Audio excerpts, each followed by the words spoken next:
പെമ്പിള്ളാര് നിക്കറിട്ട് നടക്കാൻ തുടങ്ങിയത് എന്നാണോ അന്ന് കുല മുടിഞ്ഞതാ. മനുഷ്യന് പുറത്തിറങ്ങി നടക്കാൻ പറ്റുന്നുണ്ടോ? അടക്കം ഒതുക്കമുള്ള സ്ത്രീകളെ ഇപ്പൊ എവിടെയെങ്കിലും കാണാൻ പറ്റുന്നുണ്ടോ? ഇപ്പൊ കണ്ടില്ലേ ആ ഗൗരി ലക്ഷ്മി, അവള് കുട്ടി ഷർട്ടും കുട്ടി നിക്കറൊക്കെ ഇട്ടിട്ടാണ് സ്റ്റേജിൽ പാട്ട് പാടാൻ കയറുന്നത്. അതും അവള് പാടിയ പാട്ട് കേട്ടില്ലേ? എന്റെ പേര് പെണ്ണ്, എനിക്ക് വയസ്സ് 8, സൂചി കുത്താൻ ഇടമില്ലാത്ത ബസ്സിനുള്ളിൽ അന്ന് എന്റെ പൊക്കിള് തപ്പി വന്നവന്റെ പ്രായം 40.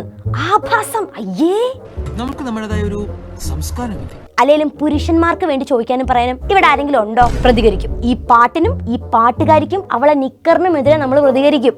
പ്രതികരിക്കാം അല്ലേ? മാപ്രാവേഴ്സിലേക്ക് സ്വാഗതം.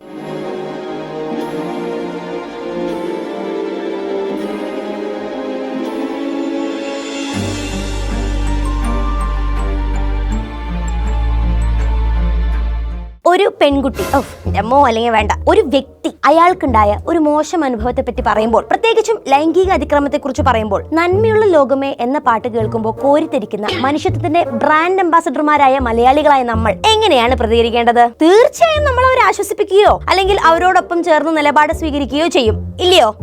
എന്നാ അത് ആണ്ടിനും സംക്രാന്തിക്കും വളരെ റെയറായി കണ്ടീഷൻ സപ്ലൈഡായി മാത്രമേ സംഭവിക്കാറുള്ളൂ. ലൈംഗിക അതിക്രമത്തെ കുറിച്ച് തുറന്ന് സംസാരിക്കുന്ന, പ്രതികരിക്കുന്ന ഒരു ശരാശരി പെൺകുട്ടിയോട് ഏറ്റവും ക്രൂരമായി എങ്ങനെ പെരുമാറാം എന്നതിൽ PhD എടുത്തിട്ടുള്ള ഒരു പ്രത്യേകതരം നന്മയുള്ള ലോകമാണ് നമ്മുടെ നാട്ടുകാർ. അതിലേക്ക് വരാം. അതിനു മുൻപ് ഈ കോണ്ടെക്സ്റ്റ് ഒന്ന് ക്ലിയർ ആക്കട്ടെ. പാട്ടുകാരിയും പെർഫോമറുമായ ഗൗരി ലക്ഷ്മി മുറിവ് എന്നൊരു പാട്ടിറക്കി. പാവം, പാട്ടിറക്കിയിട്ട് കുറച്ചു നാളായെങ്കിലും ഇപ്പോഴാണ് അത് വൈറലാവുന്നത്. വൈറൽ എന്നൊക്കെ പറഞ്ഞ ആ സ്ത്രീക്ക് കേൾക്കാൻ ബാക്കി ഒന്നുമില്ല. ചെറുപ്പം മുതൽ താൻ നേരിട്ട ലൈംഗിക അതിക്രമങ്ങളെ അക്കമിട്ട് നിരത്തുകയായിരുന്നു ഈ പാട്ടിന്റെ വരികൾ. 8 വയസ്സിൽ തന്നെ മൊളസ്റ്റ് ചെയ്ത 40കാരനെ കുറിച്ചും 13-ാം വയസ്സിൽ തന്നെ ലൈംഗികമായി ചൂഷണം ചെയ്യാൻ ശ്രമിച്ച ബന്ധുവിനെ കുറിച്ചും ജോലി സ്ഥലത്തെ അതിക്രമങ്ങളെ കുറിച്ചും ഒക്കെ പോകുന്നതാണ് ഈ വരികൾ. ഇതൊക്കെ കേട്ട് മസിൽസ് വെട്ടിക്കേറിയ ഒരു കൂട്ടം സിഗ്മകളുടെ നിലവിളിയും കരച്ചിലും ചീത്തവിളിയുമാണ് ഇപ്പൊ സോഷ്യൽ മീഡിയ മുഴുവൻ കാണാനുള്ളത്. 3 തരം ആളുകളാണ് ഈ പാട്ടിനെ ഇഷ്ടപ്പെടാത്തവർ. ഒന്ന്, പാട്ടിനെ അതിന്റെ കമ്പോസിഷൻ കൊണ്ടും മേക്കിംഗ് കൊണ്ടും ഒക്കെ ഇഷ്ടപ്പെടാത്തവർ. വളരെ വാലിഡ് ആണ്. എല്ലാവർക്കും എല്ലാ പാട്ടും ഒരുപോലെ ഇഷ്ടപ്പെടണമെന്നും ഇഷ്ടപ്പെടാതിരിക്കണമെന്നൊന്നും ഇല്ലല്ലോ. 2, ഈ പാട്ടിലെ വരികളെ പുരുഷവർഗത്തിന് നേരെയുള്ള ഒരു അറ്റാക്കായി കണ്ട് ഈ നൂറ്റാണ്ടിലെ സ്ത്രീകളായ എല്ലാ ക്രിമിനലുകളുടെയും, ഉദാഹരണത്തിന് ജോളി, ഗ്രീഷ്മ തുടങ്ങിയ പേരുകൾ കമന്റ് ബോക്സുകളിൽ വന്ന് പറഞ്ഞ് മാസാവുന്ന ആളുകൾ. അല്ല, ഈ ഗൗരി ലക്ഷ്മി അവരെ ഉപദ്രവിച്ച പുരുഷന്മാരുടെ കാര്യങ്ങൾ പറയുമ്പോൾ നിങ്ങൾ എന്തിനാണ് ഒരു ബന്ധമില്ലാത്ത കേസുകളെ പറ്റി പറയുന്നേ എന്നൊരു ഡൗട്ട് സാമാന്യ ബോധമുള്ള ആർക്കും തോന്നാം. പക്ഷെ കമോൺ, സാമാന്യ ബോധമുള്ള ആരെങ്കിലും സെക്ഷൽ അസോൾട്ട് പോലെയുള്ള ഒരു ആക്ടിനെ ഡിഫെൻഡ് ചെയ്യാൻ റെഡി ആവുമോ? ഗൗരി ലക്ഷ്മിയുടെ പാട്ടിലെ പീഡോഫൈലുകൾക്ക് പോലും അവരെ സ്വയം ഡിഫെൻഡ് ചെയ്യാൻ ഇത്രയും ശുഷ്കാന്തി കാണില്ല. പിന്നെ 3, ഞാനൊരു മലയാളി, എന്നും മണ്ണിൻ കൂട്ടാളി എന്ന് ദിവസം 4 തവണ പറയുകയും അതേസമയം സ്ത്രീകൾ എക്സിസ്റ്റ് ചെയ്യണോ വേണ്ടയോ എന്നതിൽ തന്നെ സ്വന്തമായൊരു അഭിപ്രായം കൊണ്ടു നടക്കുകയും ചെയ്യുന്ന പൗരുഷത്തിന്റെ പ്രതീകങ്ങൾ എന്ന് സ്വയം കരുതുന്ന ഒരു പറ്റം അൾട്രാ സിഗ്മകൾ. വാ തുറന്ന അസഭ്യമല്ലാതെ വേറൊന്നും ഇവർ പറയൂല. ഇവരുടെയൊക്കെ ജീവിതത്തിൽ ഇൻവോൾവ് ആയിട്ടുള്ള സഹോദരന്മാരെ നിങ്ങൾക്ക് എന്റെ കൂപ്പുകൈ. ഈ പറഞ്ഞവർക്ക് ഈ പാട്ട് ഇഷ്ടപ്പെട്ടിട്ടില്ല. അതിന്റെ കാരണങ്ങൾ എന്തൊക്കെയാണെന്ന് അവർ തന്നെ പറയുന്നുണ്ട്. ഒരു ട്രിഗർ വാർണിംഗ് ഡിസ്ക്ലെയിമർ ഇട്ടുകൊണ്ട് ഞാൻ അവർ ഉളുപ്പില്ലാതെ എഴുതിയ ചില കമന്റുകൾ വായിക്കാം. ഏതെങ്കിലും സാഹചര്യത്തിൽ മറ്റുള്ളവരിൽ നിന്നും സുഖം കിട്ടുമ്പോൾ അതിന് നിന്നുകൊടുത്ത് അപ്പോൾ പ്രതികരിക്കാതെ അതൊരു ദുരനുഭവമായിരുന്നു എന്ന് പറയുന്നതിൽ തന്നെ ഒരു കള്ളത്തരമുണ്ട്. അതെ, ഇതെഴുതിയ ചേട്ടൻ പോക്സോ കുറ്റകൃത്യങ്ങൾക്ക് ഇരകളാകുന്ന എല്ലാ കുട്ടികൾക്കും വേണ്ടിയാണ് ഈ കമന്റ് പറഞ്ഞത്. അതെ, ഇനി സ്ത്രീകളുടെ ഡ്രസ്സിന്റെ അളവ് നോക്കുന്ന ഒരു മാന്യനിട്ട കമന്റ്. അന്ന് ആ 40കാരൻ വളരെ കഷ്ടപ്പെട്ട് പൊക്കിൾ തപ്പുന്നത് കണ്ട് മനസ്സലിഞ്ഞത് കൊണ്ടായിരിക്കണം ഇന്ന് എല്ലാ വേദികളിലും മറ്റുള്ളവർക്ക് കാണാൻ വേണ്ടി പൊക്കിൾ മറയ്ക്കാത്ത രീതിയിലുള്ള ഡ്രസ്സുകൾ ധരിക്കാൻ പ്രത്യേകം ശ്രദ്ധിക്കുന്നത്. വാവ്!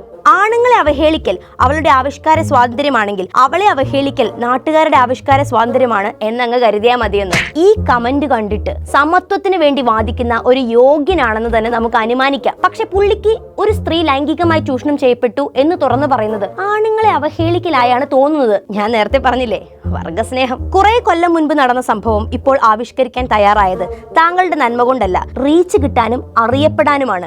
യെസ്, സോഷ്യൽ മീഡിയയുടെ റീച്ചിനെ പറ്റി എല്ലാം അറിയുന്ന ദാറ്റ് വൺ ചേട്ടൻ. പുള്ളിയുടെ ഭാവനയിൽ പടച്ചോൻ ഹൗവയെ സൃഷ്ടിച്ചത് തന്നെ സോഷ്യൽ മീഡിയയിൽ റീച്ചിന് വേണ്ടിയാണ്. ഇദ്ദേഹത്തിന്റെ അടുത്ത വേർഷനായ സ്ലട്ട് ഷേമിംഗ് ആണ് നെക്സ്റ്റ് കമന്റിലുള്ളത്. ആദ്യം അടിക്കേണ്ടത് നിനക്ക് ഊണ് തന്ന ബന്ധുവിനെയും നിന്നെ ബസ്സിൽ കയറ്റിയ കണ്ടക്ടറെയുമാണ്. അതെ, 8ഉം 13ഉം വയസ്സുള്ള ഒരു കുട്ടിക്കുണ്ടാകേണ്ട ലൈംഗിക ആകർഷണം അതാണ് എന്നാണ് പുള്ളി ഉദ്ദേശിച്ചത്. അന്ന് കൈ കടത്തിയപ്പോൾ എന്ത് തോന്നി? ഇനി ചാവുന്നത് വരെ താൻ യൂസ് ചെയ്യപ്പെട്ടു എന്ന് ഓർത്തുകൊണ്ടിരിക്കണമല്ലോ എന്ന് തോന്നി. ഇത് പുറത്തു പറഞ്ഞാൽ മനസാക്ഷി ഇല്ലാത്ത കുറെ മനുഷ്യർ തന്നെ സ്ലട്ട് ഷെയിം ചെയ്യുമല്ലോ എന്ന് തോന്നി. ഇത് ചെയ്തവനെ ഏതേലും പുരുഷ സംഘടനക്കാര് പൂമാലയിട്ട് സ്വീകരിക്കുമല്ലോ എന്ന് തോന്നി. അങ്ങനെ ഒരുപാട് തോന്നി. ഈ കമന്റുകൾ ഞാൻ വായിച്ചത് ഈ വിഷയത്തിൽ ആഞ്ഞടിക്കുന്ന ചേട്ടന്മാരുടെ നിലവാരം ഒന്ന് കാണിക്കാൻ വേണ്ടിയാണ്. 2022 3334 പോക്സോ കേസുകളാണ് കേരളത്തിൽ റിപ്പോർട്ട് ചെയ്യപ്പെട്ടത്. 2023 4641 കേസുകൾ. ഇന്ത്യ മൊത്തത്തിൽ 2023 2,43,237 പോക്സോ കേസുകൾ റിപ്പോർട്ട് ചെയ്തു. ഇത് രജിസ്റ്റർ ചെയ്ത കേസുകളുടെ എണ്ണം മാത്രമാണ്. പീഡനം ഏൽപ്പിച്ചവരിൽ ഏറെയും കുട്ടികൾക്ക് തിരിച്ചറിയാൻ കഴിയുന്നവരാണെന്നും അതിലേറെയും ബന്ധുക്കളാണെന്നും ബാലാവകാശ കമ്മീഷന്റെ റിപ്പോർട്ടുണ്ട്. പക്ഷേ ഇതൊന്നും കേട്ട് നമ്മൾ ഒരിക്കലും പഠിക്കരുത് സിഗ്മ ചേട്ടന്മാരെ. നിങ്ങൾ ഇങ്ങനെ ബാക്കിയുള്ളവരെ തെറിവിളിച്ച് ആക്ഷേപിച്ച് അധിക്ഷേപിച്ച് അവരെ സൈബർ അറ്റാക്ക് ചെയ്ത് നമ്മുടെ കുടുംബത്തിന്റെ പാരമ്പര്യം കാക്കണം. ഒരു സ്ത്രീ അവർക്കുണ്ടായ ലൈംഗിക അതിക്രമത്തെ കുറിച്ച് തുറന്ന് സംസാരിക്കുമ്പോൾ അതെങ്ങനെയാണ് പുരുഷവർഗത്തിന് നേരെയുള്ള അറ്റാക്ക് ആവുന്നത്? നിങ്ങളുടെ അഭിപ്രായങ്ങൾ എന്തൊക്കെയാണെന്ന് കമന്റ് ബോക്സിൽ പറയാൻ മറക്കരുത്. മാപ്രാവേഴ്സിന്റെ ഇന്നത്തെ എപ്പിസോഡ് നിങ്ങൾക്ക് ഇഷ്ടപ്പെട്ടാൽ തീർച്ചയായും like, share, subscribe and follow. അപ്പോൾ അടുത്ത എപ്പിസോഡിൽ കാണാം.